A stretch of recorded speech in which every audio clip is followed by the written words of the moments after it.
নাজিৰাৰ লখিমী আলিৰ পয়া লগা অৱস্থা পথ নিৰ্মাণত বিসংগতিৰ অভিযোগ দীৰ্ঘদিন ধৰি মেৰামতি নহল পথটো নাজিৰা সমজিলাৰ অন্তৰ্গত নাজিৰা নগৰৰ 10 নং ৱাৰ্ডৰ লখিমী আলিয়েদি জয়খামদাং খাট গাঁৱৰ সংযোগী পথটোৰ এজাক বৰষুণ দিলেই এতিয়া পানীৰে উপচি পৰে বতৰৰ প্ৰথম জাক বৰষুণতে পথছোৱাৰ অৱস্থা হৈ পৰিল বৃহৎ পুখুৰী সদৃশ যাৰ ফলত নিত অঞ্চলটোৰ শ ৰাইজে এই পথেৰে অহা যোৱা কৰোতে ভুগিবলগীয়া হৈছে জমৰ যাতনা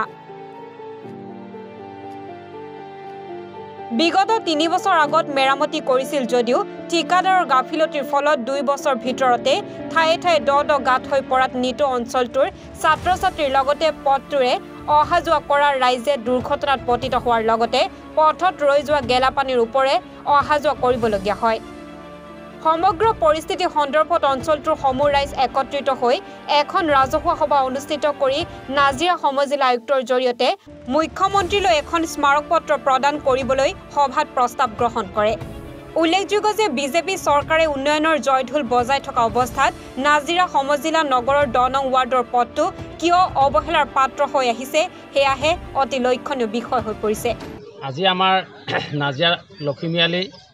এই পথছোৱা সুদীৰ্ঘ 2.9 কিলোমিটাৰ গতিকে বহু বছৰ ধৰি আজি একেবাৰে জৰাজীৰ্ণ অৱস্থা হৈছে আৰু বহুতখিনি ছাত্ৰ-ছাত্ৰী আৰু আমাৰ বয়োজ্যেষ্ঠ লোক এই পথটিত অহা যোৱা কৰোঁতে কলেজ যে ছাত্ৰ-ছাত্ৰী পৰি হাত ভৰি ভাগিছে এতিয়াও হস্পিটেলত আপোনালোকে মানে পৰি আছে তেওঁলোক বহুসকল বিকলাংগ হৈ গৈছে গতিকে এই চৰকাৰৰ দিনত জনপ্ৰিয় চৰকাৰৰ দিনত ইমানখিনি উন্নয়ন হোৱাৰ পিছতেও আমি সমূহ 10 নং ৱাৰ্ডৰ লগতে লখিমী আলি লখিমপুখুৰী যাতায়াতৰ একমাত্ৰ পথ এই পথছোৱাৰ নতুনকৈ নিৰ্মাণ নোহোৱাটো আমি বিশেষকৈ বৰ দুখজনক হৈছে আৰু আমি সমূহ ৰাইজে আজি সমবেত হৈ এখনি সভা পাতিছোঁ এই সভাতে আমি মাননীয় মুখ্যমন্ত্ৰী মহোদয়লৈ আমি অনুৰোধ জনাইছোঁ যাতে আমাৰ পথছোৱা অতি শীঘ্ৰেই পুনৰ নিৰ্মাণ কৰিবৰ কাৰণে আহ্বান জনাইছোঁ নাজিৰা নগৰৰ 10 নং ৱাৰ্ডৰ লখিমপুখুৰী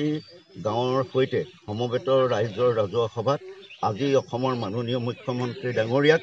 আহ্বান জনাইছোঁ এই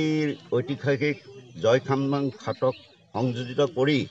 এই যি পথছোৱা আছে 2.9 কিলোমিটাৰ দৈৰ্ঘ্যৰ এই পথছোৱাৰ সম্পূৰ্ণভাৱে নিৰ্মাণ কৰিবলৈ তেখেতক আহ্বান জনাইছে ৰাইজে আৰু ৰাইজৰ এই আশাসুধীয়া প্ৰস্তাৱক হৈ ৰাইজৰ হৈ এই দুআষাৰ কথা আপোনাক আজি এই সভাতে অনুৰোধ কৰিছোঁ ইতিমধ্যে আমি কেইবাজনো ছাত্ৰ এই ৰাজপথছোৱাত অহা যোৱা কৰোঁতে তেওঁলোক দুৰ্ঘটনা পতিত হৈছে কেইবাজনৰ হাত ভৰি ভাঙিছে আৰু বয়োজ্যেষ্ঠ নাগৰিকসকল হতৰুদ্ধৰ কেইবাটাও দুৰ্ঘটনাত তেখেতসকলে দুখ পাইছে আৰু তেওঁলোকৰ চিকিৎসা ইতিমধ্যে চলি আছে আৰু আমাৰ বিশেষকৈ মহাবিদ্যালয় বিদ্যালয় আৰু কৃষিজীৱী ৰাইজে ইয়াত যিখিনি মানে অসুবিধাৰ সন্মুখীন হৈছে জীয়াতু ভুগিছে তাক আৰু ক'বলৈ আমাৰ উপযুক্ত শব্দ আৰু ভাষাৰ অভাৱ কিন্তু মাননীয় মুখ্যমন্ত্ৰী ডাঙৰীয়া জনপ্ৰিয় অসম চৰকাৰৰ আমাৰ অতি শ্ৰদ্ধাৰ এই আপোনাক অনুৰোধ জনাইছে ৰাইজে আজি এই সভাখনৰ স্থলীৰ পৰা আমি এই ৰাইজৰ এই প্ৰস্তাৱ আৰু এই আবেদন আপুনি মঞ্জুৰ কৰি এই পথছোৱা সম্পূৰ্ণ নতুনকৈ নিৰ্মাণ কৰি আমাক উপকৃত কৰিব এই আমাৰ আশা এয়া হ'ল আমাৰ এই সমগ্ৰ ৰাইজে আপোনাৰ প্ৰতি বিনীত আবেদন গুহাৰি আমি অসমৰ টাই আহোম উন্নয়ন পৰিষদৰ মাননীয় সভাপতি শ্ৰীযুত ময়ূৰ বৰগোহাঁই আৰু